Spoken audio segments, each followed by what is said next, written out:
For a show that question, you really need to make sure you write down every single step.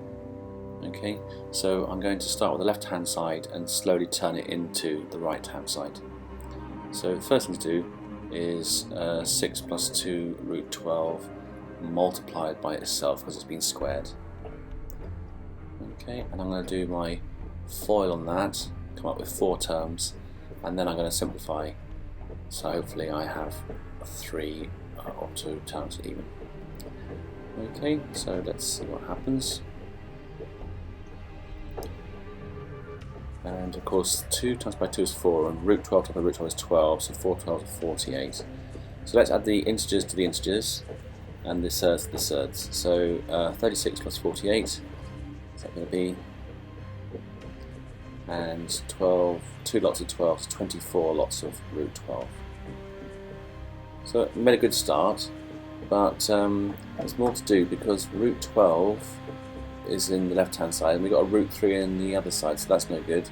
So let's turn that root 12 into root 4 times by root 3 because 4 3 is 12, so that's still true. And of course root 4 is 2, so 84 plus 2 lots of 24 is 48 root 3. And now we've made some progress. Let's take the 12 out to the front like they asked us to, and 12 7s are 84, aren't they? And 4 12s are 48, so that seems to work, and that's what they wanted.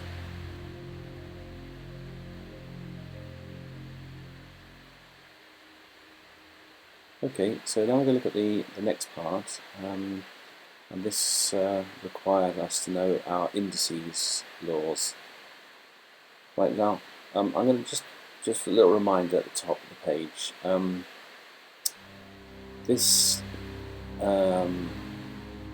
negative has nothing to do with this negative on the power. It's nothing to do with being negative.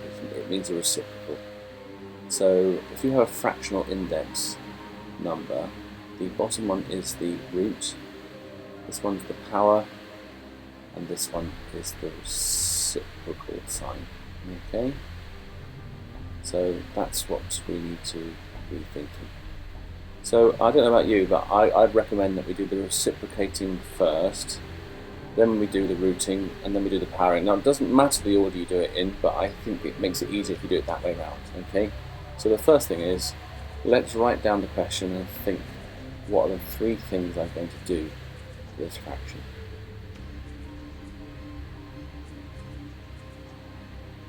Okay, so we've got that reciprocating, rooting, and powering. So let's do the reciprocating first, because that you just turn the fraction upside down. That's not so hard. So that's one of the jobs done. But we've still got 2 tasks left to do. We've got to square it and we've got to cube root it. Now I'm going to do the rooting first because that's it's better to make the numbers smaller first. Now remember, what is 2/3? 2/3 is 2 times a third, isn't it? So rooting is basically is a fractional index. Okay, so here we go. I'm going to use the third law of indices. 15 times by a third is 5. The cube root of 27 is 3, and 12 times by a third is 4. So that's the rooting done. Now all we have to do is do the squaring. Now indices law 3, so 5 to the 10, so it's going to be t to the power of 10, and 3 squared is 9, and 4 times by 2 is 8. So I believe that's the answer they want. Okay, let's have a quick look at the examiner's report. You might want to pause that, as there seems to be quite a lot to read there, and it looks like question B caused a lot of problems. So let's hope we got it right, eh? If we look at the mark scheme now.